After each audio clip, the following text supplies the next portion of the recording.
in this session for the reference access. Yeah, that's it.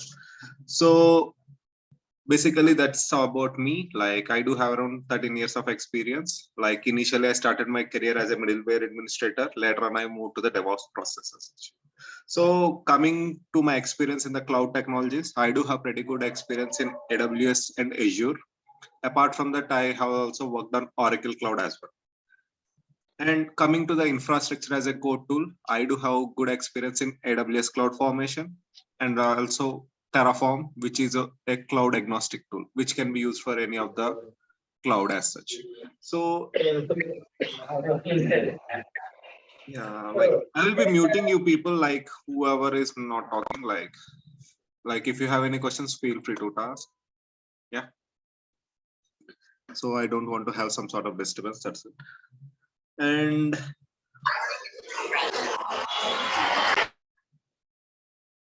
yeah. So coming to the containerization techniques, I have worked on Docker and Kubernetes as an orchestration mechanism. So for setting up of the Kubernetes cluster, I mostly worked on Elastic Kubernetes service. And also when I worked with Oracle as well, like at that time I hosted the complete Kubernetes service on an on-premise solution as such. So this is the overall experience I have on top of the DevOps process and everything. And coming to the infrastructure management and everything, like I do have experience in Ansible and also few monitoring tools as well. So as part of the DevOps, like we'll be learning few of the tools as such, like coming to, I will start with the basic introduction, like what we'll be learning through DevOps and what exactly we'll be learning through AWS as such. So coming to the DevOps, like I just want to take with you people, what exactly do you mean by DevOps? So do you have any understanding like why exactly, what exactly DevOps is? And why exactly we need to learn DevOps as such? Like I have two questions for you people. Like I want someone to talk about that. Like feel free to talk actually, like it's just a basic demo, right? Like you can express your views, like what do you mean by DevOps, like and why you want to learn DevOps. Someone please.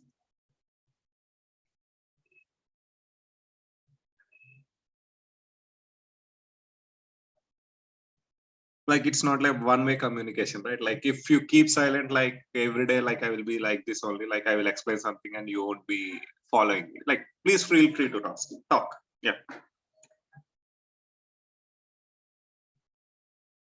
So what do you mean by DevOps and why do you want to learn DevOps? Like I just want to hear from you people. At least one.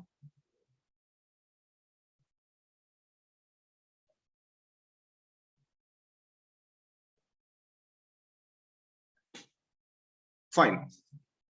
That's okay. Like, but I just want to explain you people, like I always want sessions to be interactive. That's why, like, if you have more questions, then I can explain more about a specific topic.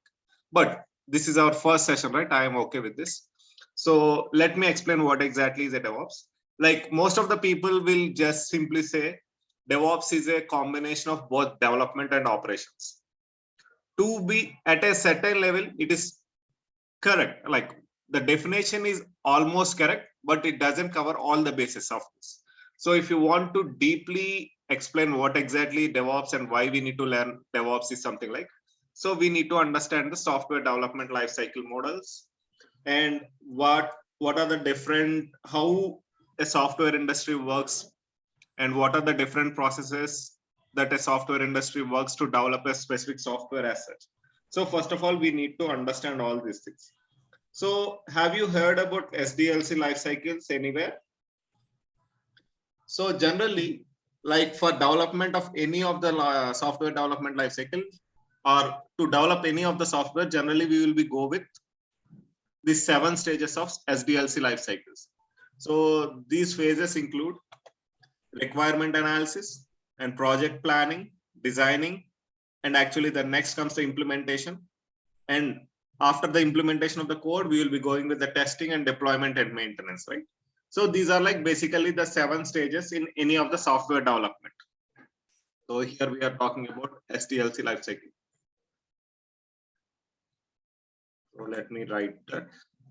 So in this SDLC lifecycle, we will be having a 7 phases, as I said. So initial phases mostly talk about the requirement gathering and planning and implementation of the code. So once it is implemented, we need to have a testing phase and deployment phase. After that, we need to maintain all the softwares which we will be doing. So when we go with this, so we will be following few kind of systems, okay, for this software development cycles. Those are called as methodologies.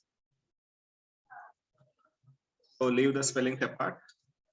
So METH methodologies in the software development life cycle. So initially 5 to 6 years before or 7 years before, people used to follow waterfall model as their methodology to develop the software. What does a waterfall model is all about? So I mentioned these 7 phases, right? Starting with requirement gathering, requirements. So plan, design, implement. Next one is testing, the deployment, and finally maintenance. So here we are talking about 7 phases of this SDLC life cycle, right? So initial methodologies are something like we used to follow the waterfall model. In waterfall model, what used to happen? Like each and every phase which I have mentioned over here, right? The requirement gathering and planning and designing and everything used to go in a sequential order. So once the requirement gathering is done, then only we used to plan, then only used to design, then only we used to implement. So initially the phases are used to be going in a sequential order. If the first one is done, then only we used to go with the second one. If the second one is done, then only we used to go with the third one. So with this, what used to happen at deployment life cycle has been like what happened is something like for doing a specific deployment or for deploying a specific application, people used to take at least 2 months period. So people used to take at least 2 months period to deploy a smaller software as such.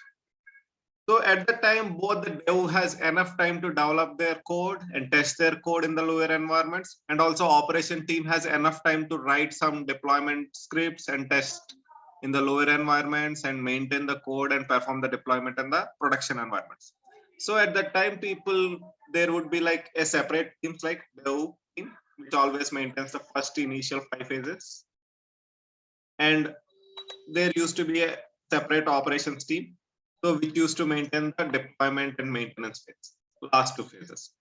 So because the work is completely different for both the people, and there used to be a lot of time to perform all these tasks. But what happened nowadays? Nowadays, with the advent of agile methodology. So with the advent of agile methodology, what happened? So the deployment period has been reduced. So nowadays we are following a sprint, performing a deployment. So this sprint is basically a period of a 2-week time. So what we used to do within this 2-week time, like can we completely do this all the phases in a step by step? This is not possible. So what happened with this agile methodology is something like microservices came into the picture. So what do you mean by microservices?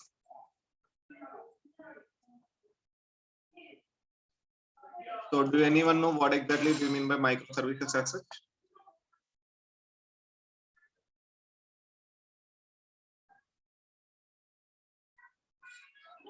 People do speak out, like I just want to know, that's it. Like I just want to listen from you what exactly. So have anyone listened about this microservices before, or is it for the first time you're listening about this?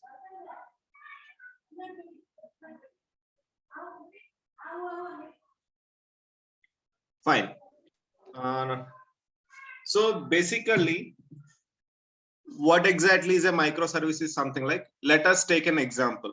So in initial days, when people used to follow this waterfall model, they used to write or deploy complete code or complete application. At the end of the 2 months life cycle, they used to create an artifact.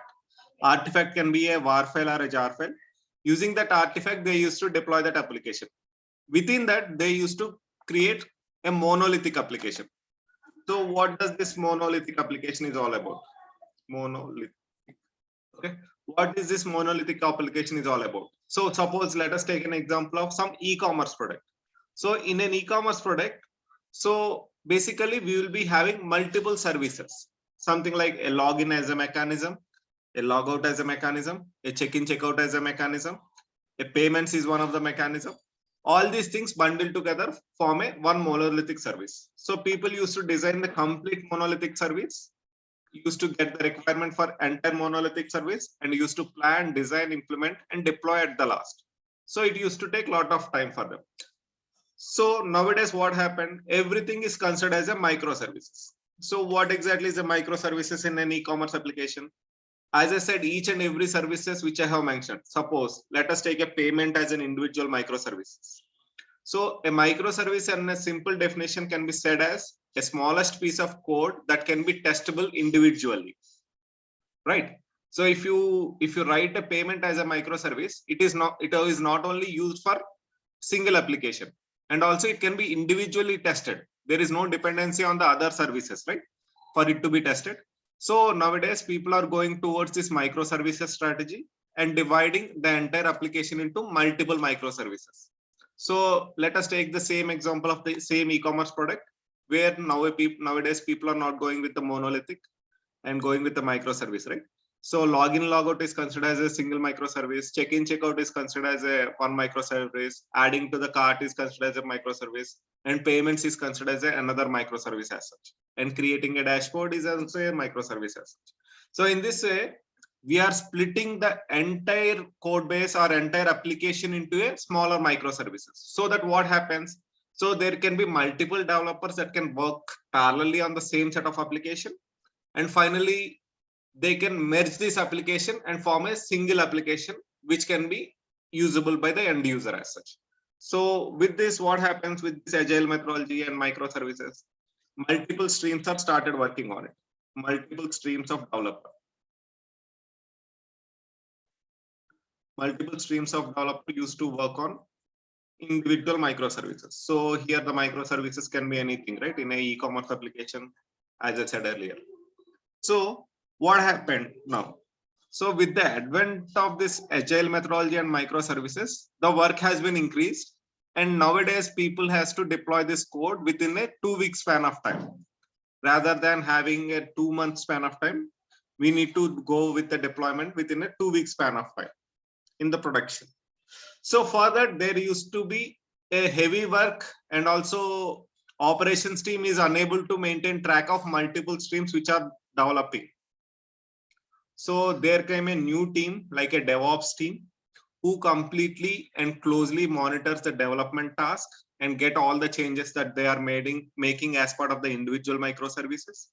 And after knowing all the changes, they used to make some automation tasks to deploy all the services to the lower environments and also the production environments. So that is why with the advent of agile and the microservices as a process, the DevOps team came into the picture.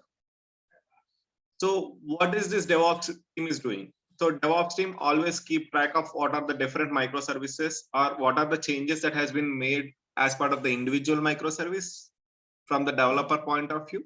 And after gathering the requirement, the corresponding changes they are making as part of their pipelines and also infrastructure as a code tools like the Terraform to create all these infrastructure services. So once they're done with their automation tasks, they are now giving this deployment process to the operations team.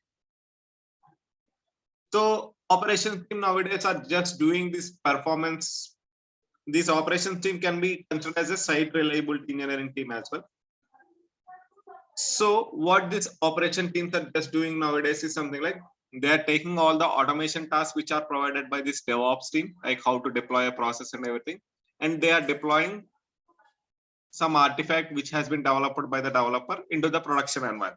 Once it is developed, they are now maintaining the site reliability. Means what exactly the errors we are getting as part of the deployment, and after deployment what exactly is happening, like how efficiently the code is working. Everything is basically maintained by the site reliability engineers. So before that, both the DevOps process and the site reliability engineering is together. they used to work on a single team, that is something like an operations team or something like infrastructure consultants, or we call it with different names. Infrastructure consultant and everything. But all these operations people are nowadays divided into two different processes. One is something like the DevOps team, which basically deals with the dev team and came to know about the different microservices changes and perform some automation task over there.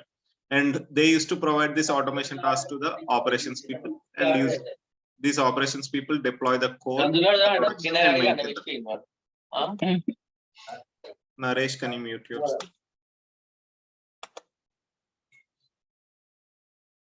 Okay, in this way DevOps came into the picture. So if someone asks like why DevOps came into the picture, is something like, simply you can say with the advent of agile and also the microservices, so there is a requirement that has happening for closely monitoring all the dev operations and also having an automation task that needs to be created for the operations team.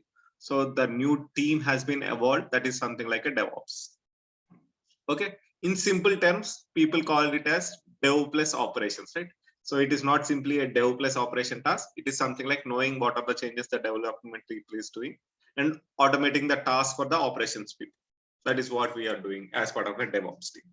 Okay, so agile methodology is the main reason why the DevOps came into the picture, and also the microservices is one of the things. Because of this, the work has been increased and multiple streams are working on the development of individual microservices as such.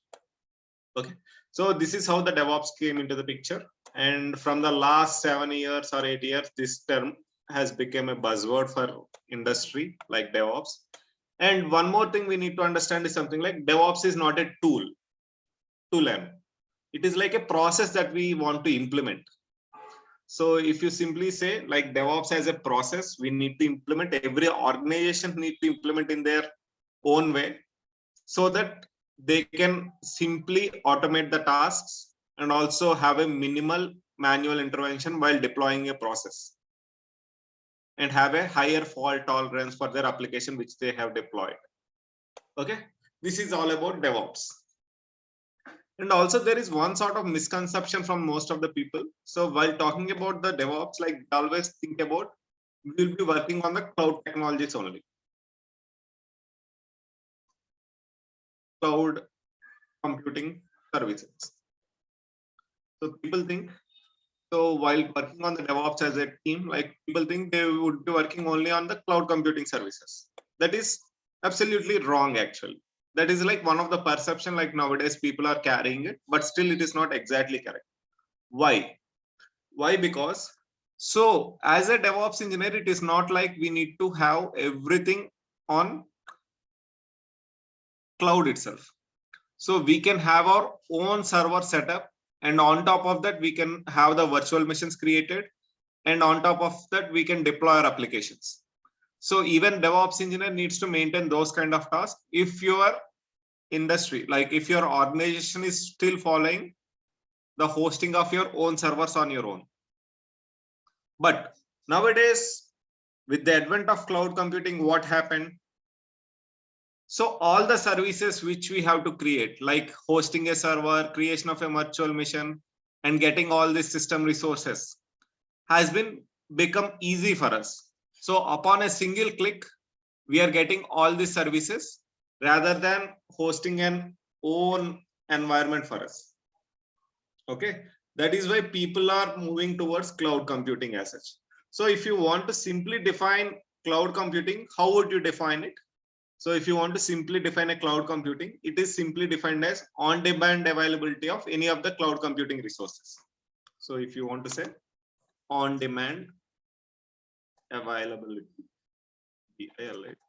of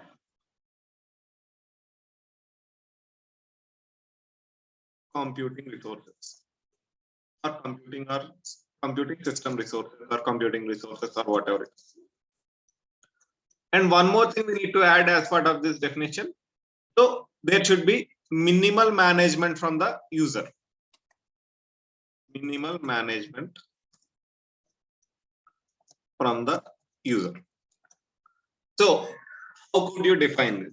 So if you see here, so generally whenever we want to host an application, we need some computing resources. What are the computing resources? Generally, we call them as CPU, RAM, virtual machine, storage, and also an application server and few things to host an application.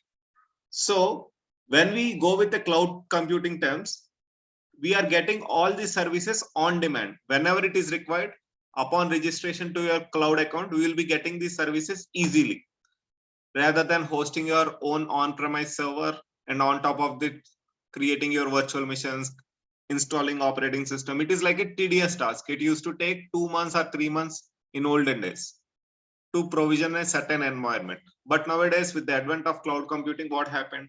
So it is completely available on demand for us. And one thing, what exactly we have mentioned, minimum management from the user. So in order to make this all the services available for us, like cloud computing resources available for us, so there should be minimal management from the user, right? So in olden days, like if you go with server setup, then also we used to get the cloud computing resources. But from the end user perspective, there used to be a lot of tedious task and a lot of background effect that people used to keep to get these services up and running for us. But nowadays, with the advent of cloud computing, what happened? So all the services are available on demand for us. Okay. So as part of this DevOps course, we will be learning one of the cloud computing provider, which is something like AWS. Okay. So first of all, we will be learning all the concepts of DevOps. Along with the concepts of DevOps, we'll be learning and touching the AWS cloud computing service as well. So what does AWS or any of the cloud computing services provide? It basically provides three major services that are something like infrastructure as a service, platform as a service, software as a service. Okay. So these are like three major services that are provided by any cloud computing provider, whether it is AWS or Azure or GCP. All these things will provide the same computing resources or same cloud computing resources. So what does this IaaS mean? Infrastructure as a service. So basically, when we are talking about infrastructure as a service, whenever we want to host an application, we want some infrastructure components to host our application, right? So infrastructure as a service provides those infrastructure components. What are those infrastructure components? Compute. So compute involves virtual machines, RAM, CPUs, and everything.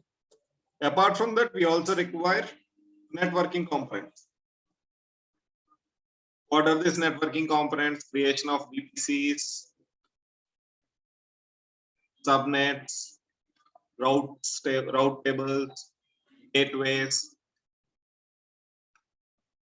and also VPN setup. All this stuff we need to create.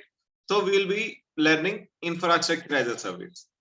So all the cloud computing providers which we are using basically provides this infrastructure as a service as such. The next one which this cloud computing services provides are something like platform as a service. So what is infrastructure as a service? Basically, it provides all the services to host an application. So what does a platform as a service do? It provides a platform to deploy our application. What are the platforms generally we need to use to deploy an application? The basic one is something like runtime. So if you are writing a Java code, we need to have a Java runtime. If you are writing a Go code, you need to have a Go runtime. Similarly, Python, you need to have a Python runtime. So for that, we will be using a runtime to host our application. The next one is something like database, DB. So these are like provided as a platform for us to run our application. So any of the cloud computing providers provide this runtime, database, and also a queuing mechanism. Queue.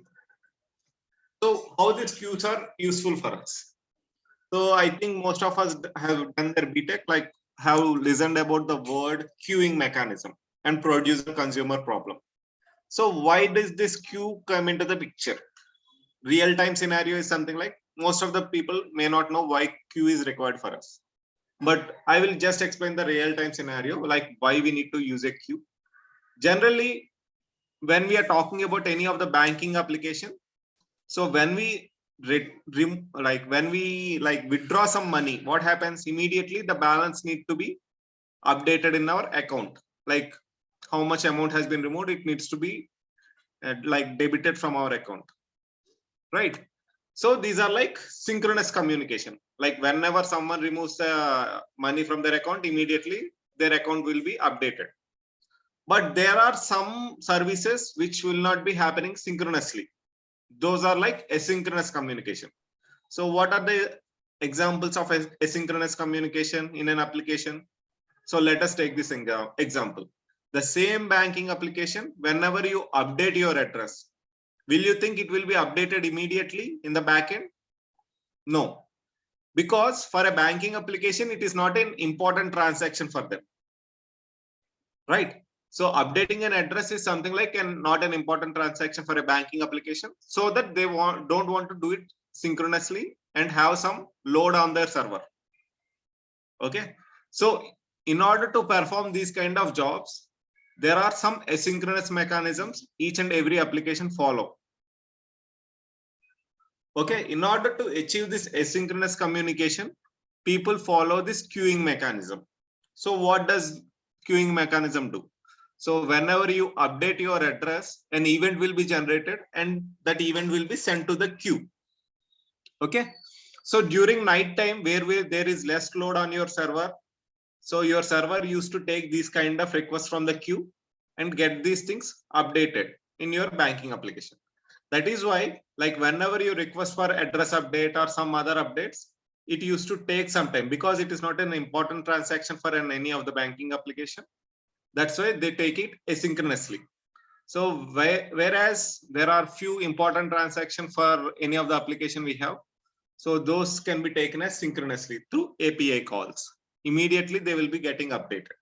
So in this way, queuing mechanism is so useful for us. So most of the industry nowadays is follow queuing mechanism so that events will be generated.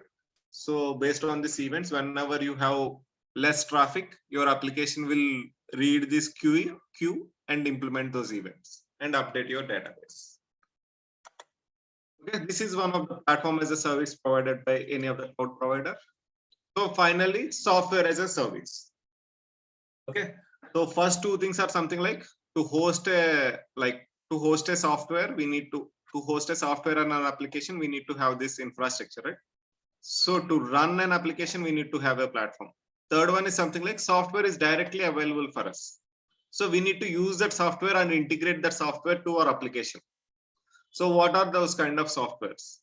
So the most commonly used software as a service provided by any of the cloud computing provider is something like Gmail. So nowadays everyone is using a Gmail, right? Everyone is having a Gmail account.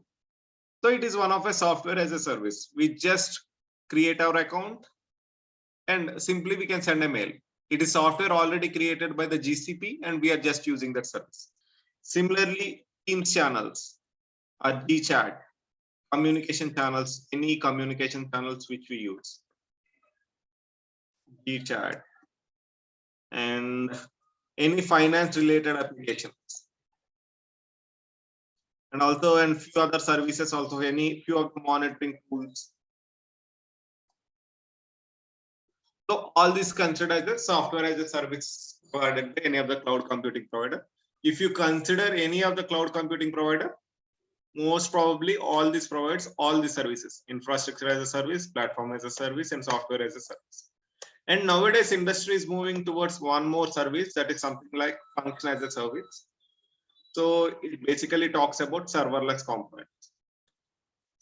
So what do you mean by serverless? Like nowadays people are having a buzzword on this, like serverless and everything. So what do you mean by serverless, to be precise? Suppose there is a developer who has written some code, and every time whenever he wants to deploy his code, he has to take the help from the operations team, right? To deploy their code, to create some virtual machines, to have some CPU and RAM, to have some runtime like application server, to set up everything. He has to depend on an operation team. But with the advent of function as a service or serverless architecture, they used to define the runtime and write the code, and just they paste the code or upload the code into this function as a service. And just they need to specify on which language they have written, whether it is Python, Java, or Go, or anything. Nowadays, it is supporting around 6 to 7 languages actually. So if you write in any of the language and just deploy that application over there, so immediately the application is available for us as a production environment. There is no need to have an infrastructure created. There is no need to have a platform created like queuing mechanisms and everything, or networking, CPU and RAM. There is no need to specify all this. Simply, we are creating a serverless component and we are just deploying the application. The most common example is something like Lambda. Okay. So as part of this course, we will be learning all these components, like what are the infrastructure components, what are the few platform as a service components we will be learning. And also we'll be also learning about function as a service as well. So these are the few things which we will be learning as part of this course. Coming to DevOps, what exactly we will start with. So as a DevOps course, we will be starting with the basic Linux commands initially. And we will be going with the shell scripting. Once the shell scripting and Linux is done, like basically at the end of the topic, we will be having a lab session. So in the lab session, I will be giving some certain tasks for you people. And at the end of the task, like you people will be reaching out to me and have a discussion, like if you are unable to do or perform those tasks. And once the topic is completed, then we will be going to the other topic. The next topic would be something like Jenkins, CI/CD. So in this, we will be learning about the setup of the Jenkins, administration, user management, creation of the pipelines and stuff, and also integration of the GitHub and everything.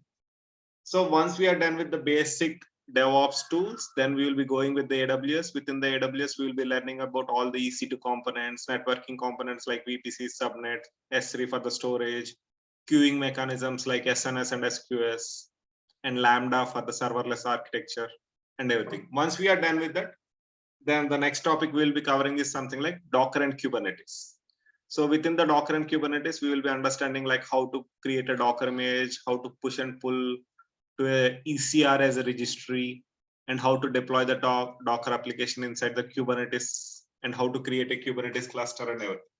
So one thing we need to understand is something like initially we will be learning creating all the components from the UI manually. Then we have to learn about automation tools also, right? It is not like as a DevOps engineer, you will be doing all these things manually.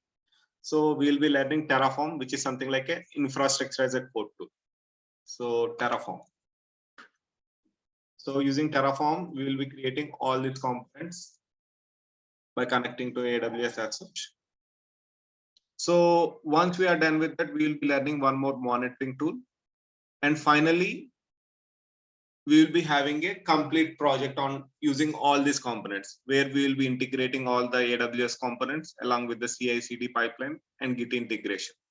So, and one more tool we will be learning, that is something like a configuration management tool.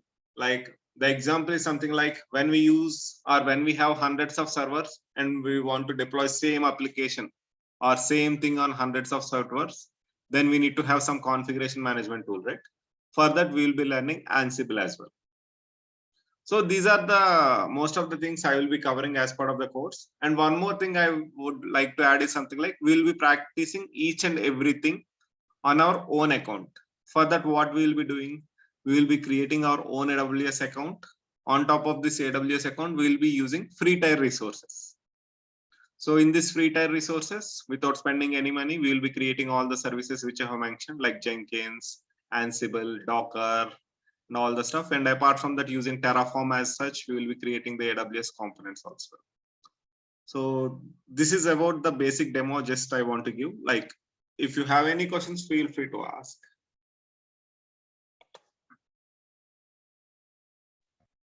Yeah, thank you. Thanks for the demo. How many days it's going to take? Basically, it is like 45 days. 45. Is there any fast track something? Basically, like I want to cover each and every topic in detail. Like I have a specific plan for that. like if you want to do it fast track, like what happens is something like we will be skipping most of the topics which are important for you. That's why I'm saying. Okay. Like generally 45 days would be the best time period. People generally take around 25 to 30 days actually. What happens with that is something like, so we'll be learning the most basic parts of all the services. With that, what happens is something like we'll not, when we go to the actual implementation, you won't be able to do anything over there. That is why I always prefer to have 45 days. Okay. Thank you. So 5 days in a week or 6 days in a week, sir? Sorry, like I didn't get it. 5 days? Classes will be 5 days in a week or 6 days in a week? So it's like a preference for most of the people. Like I do preferably take 6 days a week, including Saturday. And one more thing I just want to add, like there can be a situation like where I would be extending my work for 1 to 2 days in a month. Maybe like in that, like totally on a 45 days, I may take like I may not attend the class for 2 to 3 days. At that time, we can have a lab session, or we can, or 2 to 3 hours before, we will be informing you people. Like, do you have any sorry to bother you, do you have any classes on the weekends, like somebody want to join it only weekends? Do you have anything like that? Right now we are not planning it because we don't have enough members like only for the weekend. Like people are mostly preferring day-to-day classes. If most of the people are interested in that, definitely we will also look for that.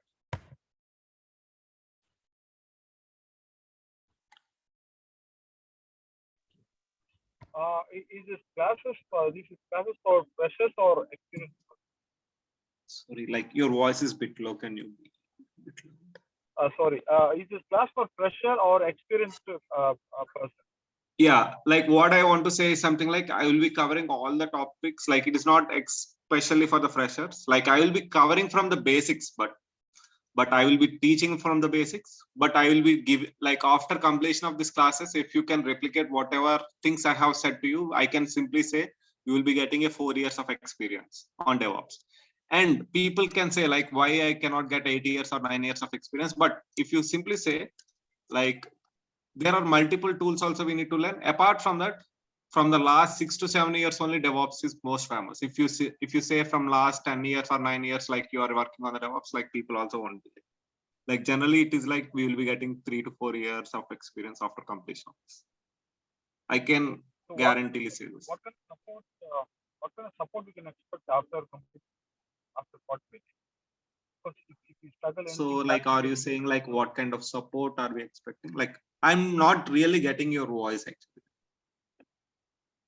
It is so low. Like, is it same for the other people as well, or is it only for me? Is it fine now? Yeah. Okay. So the support is like after completing the course. So if we face any issues in real time, so can we get any support from your side? So actually, it is like I can support you, but it is not like I should be also having enough time, right? Like you can contact me. Definitely, I will be leaving my LinkedIn IDs and also the Gmail ID and everything. So, but what exactly I'm trying to say is something like it is not like after support for this, right? Like definitely, if you have anything within this, like while talking about these courses, and if you don't understand anything, definitely we can reach out anytime. Oh, thank you. But there is no precise support that I'm saying, right? Yeah, okay. Like if one person reaches out or 2% reaches out, that I can help them on a specific topic. But every day, if 10% reaches out, like it will be so difficult for me as well, right? That's why. Got it.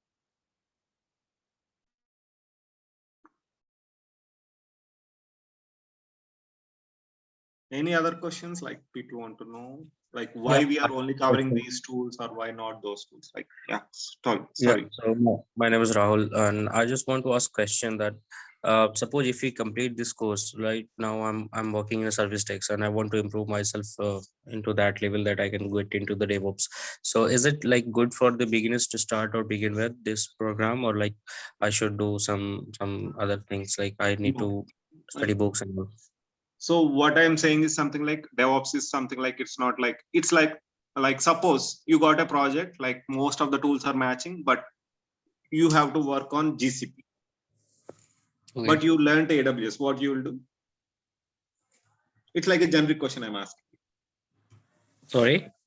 Like you got a project on GCP, but most of the tools are common, like Terraform and what Linux basics are common, and CI/CD pipeline is common. Like, will you be taking that project or will you be leaving it? I will take, because if I know that, so I can do what I Yes, think. what exactly I'm trying to say is the same thing. Like here, it is not only the same tool set you will be getting in your entire life period. Like tools will differ, but the underlying concepts are same. Like that is Alright. what I'm trying to mention. Like when we talk about cloud computing, it basically provides computing resources. So even if you go to GCP, Azure, or somewhere, these components will remain same, but the naming conventions will differ. Underlying concept will be same. So that Got is it. why we need. Sorry. Got it. Thank you. Yeah, that's why we can go with any of the things. And most probably I'm teaching the most commonly used things. If you go to industry, like most of 60 to 65% of people are using AWS. That's why learning AWS is something like the best thing right now we can do it. What will be the timing? Sorry, your voice is pretty low actually. Can you? What will be the timing? Timing is basically like we have an evening slot and few morning slots as well. Like, please reach out to the people who reached you on this. Okay. Like the slot will be regularly this time period as well. Like generally we will go with the time period from 7:30 to 8:30, or most of the people how they prefer. Generally we will go with the time.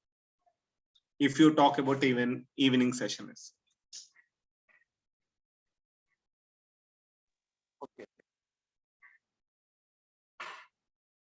Timing and everything you can discuss with, like if you want to have another time slot, like if it is not feasible for you, like those kind of things you can discuss with the person who has contacted you. Like we will mostly prefer with most of the people who has common timing and everything. Like most of the preferences will be taken from your side. Based on your preferences only we will go. And also my preference also needs to be there. If I'm not available, it is different, right? So it's like mutual.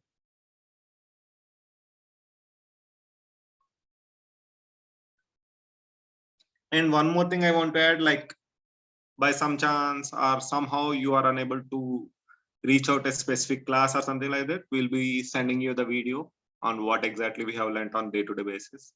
And also after completion of the topic, also we will be having a lab session, right? At that time we can learn those topics, and also you can also try to implement on your own as well. But recordings will be shared with you people on day-to-day basis.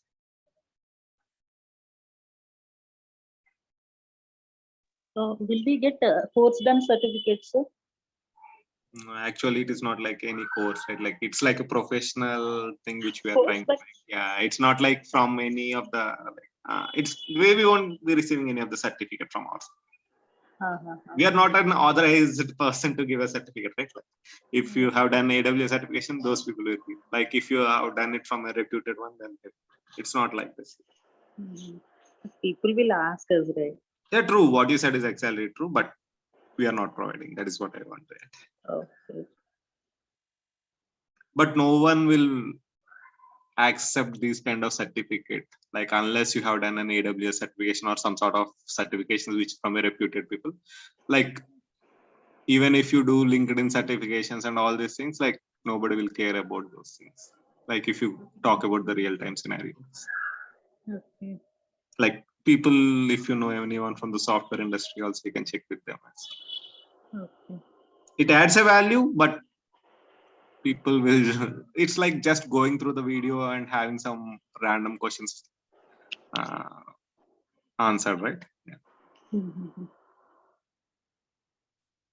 Okay, sir. Thank you. So any other questions regarding our session and regarding the tools? Like these are like the most covered tools. That's why I choose these tools itself. There is Chef, Puppet in the configuration management tools, but still I prefer Ansible, which is the most commonly used and widely used.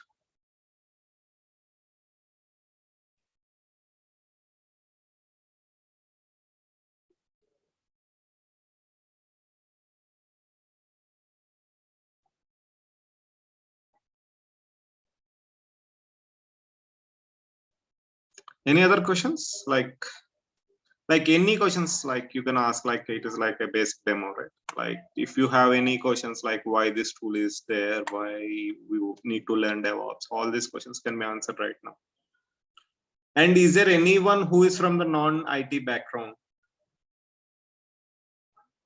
Like who has doubts, like whether DevOps suits them or not, also can ask them.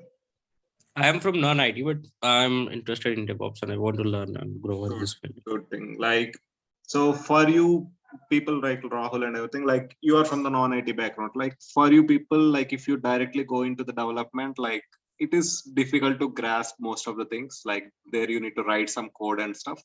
But being a DevOps engineer, it is mostly a configuration management where we need to understand few things and apply few concepts.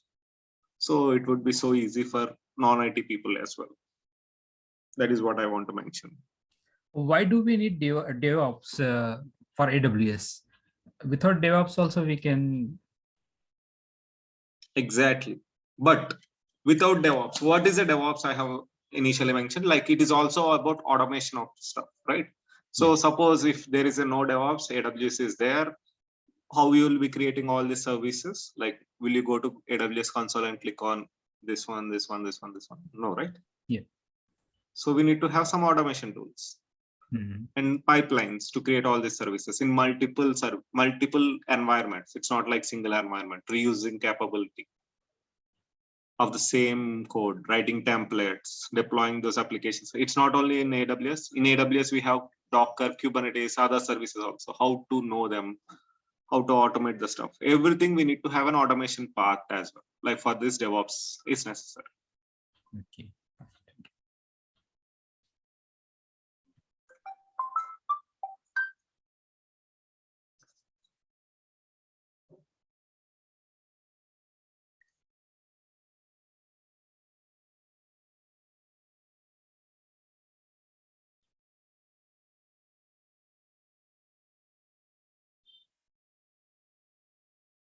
Any other questions? Thank you. Thanks for your time. Demo. Okay, we'll contact if there is. Yeah, definitely feel free to reach out. Like if you're interested, feel free to reach out. Sure. Thank you. Thanks everyone. Thanks for joining. Have a nice day. Thank you. Bye-bye. Thank you so much. Bye-bye. Bye.